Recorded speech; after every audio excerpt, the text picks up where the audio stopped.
একসাথে কোনোদিন থাকা হবে না জেনেও কিছু মানুষ কাউকে না কাউকে পাগলের মতো ভালোবাসে। তুমি নিজের থেকেই বলবে, হয়তো প্রকাশ্যে নয়তোবা গোপনে। ওর মতো এত যত্ন করে আমায় এর আগে কেউ কোনোদিন ভালোবাসেনি। তর্কের চেয়ে নীরবতা ভালো। প্রতিশোধ নেওয়ার থেকে রাস্তা বদলে ফেলা ভালো। স্বার্থপর মানুষদের পাশে হাঁটার থেকে একলা হাঁটা অনেক ভালো। যেখানে তোমার কোনো মূল্য নেই সেখান থেকে ফিরে আসো।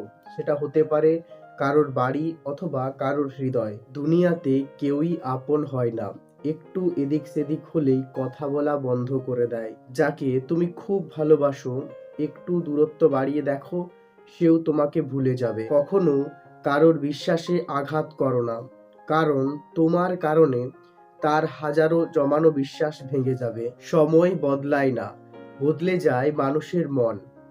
যোগ্যতার থেকে বেশি কিছু পেলে মানুষ হয়ে যায় মনুষ্যত্বহীন। কিছু সম্পর্ক ধরে রাখার চেষ্টা করলেও অবহেলার কাছে হার মেনে যায়। অন্যের চরিত্র নিয়ে তারাই বিচার করে যাদের নিজেদের চরিত্রের কোনো ঠিক নেই। অন্যের ঘুম কেড়ে নিয়ে ঘুমিয়ে পড়া মানুষগুলো কখনোই জানবে না যে ঘুমহীন রাতটা কতটা কষ্টের। আমার অভাব তোমাকে না কাঁদালেও আমার শূন্যতা তুমি একদিন ঠিক অনুভব করতে পারবে। আমায় নিয়ে যার ভাবনা যেমন, আমি তার কাছে ঠিক তেমন। কাউকে এমন কথা বলো না যাতে সে কষ্ট পায়।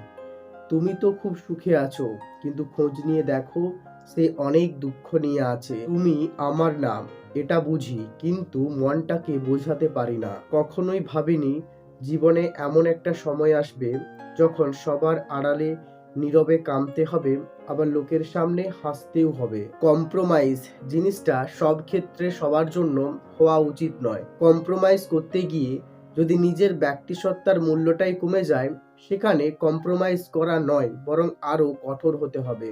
কেউ কারোর নয়, কেউ কারোর ছিলও না।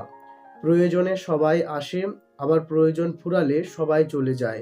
একটা সময় সবার সাথে মেশার চেষ্টা করতাম, আর এখন সবার থেকে দূরে থাকার চেষ্টা করি। ক্ষুধার থেকেও স্মৃতির যন্ত্রণা অনেক বেশি।